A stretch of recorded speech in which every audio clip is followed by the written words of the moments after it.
Every 4 years, between 50 and 60% of the United States population shows up to the polls to cast their vote for president, representatives, and a slew of other issues and positions.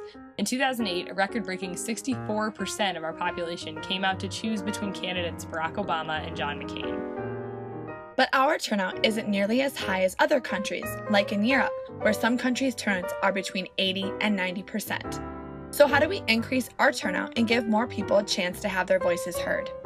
There are 3 election reforms we believe would greatly improve turnout and increase competition between candidates. Number 1, early voting is an important reform because it gives people more flexibility on when they can vote. In 2008 alone, 30% of the total voters cast their ballot before Election Day. Who can early voting help, you ask? Well, it can help you. For example, if you're going out of your electoral district or working on Election Day, early voting gives you the opportunity to cast your ballot in advance. While it hasn't been proven that early voting increases turnout on its own, there are some important benefits. It also helps citizens in rural areas and working-class adults. If we implement early voting, we will no longer have to ask the question, why Tuesday? Number 2, Election Day registration is another very important reform because, like early voting, it gives the public more flexibility during election time. It can also help a multitude of people. First, it can help young people, like us college students, who are constantly moving from apartment to apartment or state to state between college and home.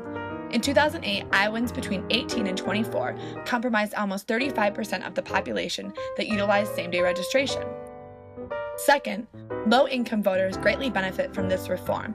It is shown that between 2007 and 2008, 45% of the people that had moved had an annual income of lower than $25,000. So same-day registration allows them to re-register between moves.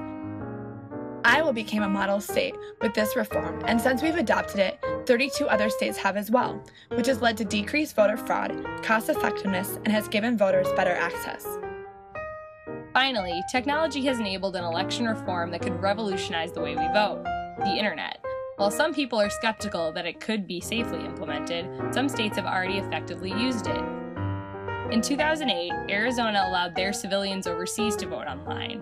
In theory, voters could go online, type in an individualized PIN number to prevent fraud, and simply click a box through the Secretary of State's website.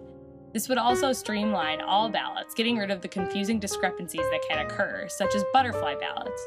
While there are obstacles to be worked out, we must also remember that in-person voting also has its risks. Anyone remember Florida in 2000? With these 3 election reforms, America could be one step closer to more representative turnout, which is a crucial step toward making elections more fair and just.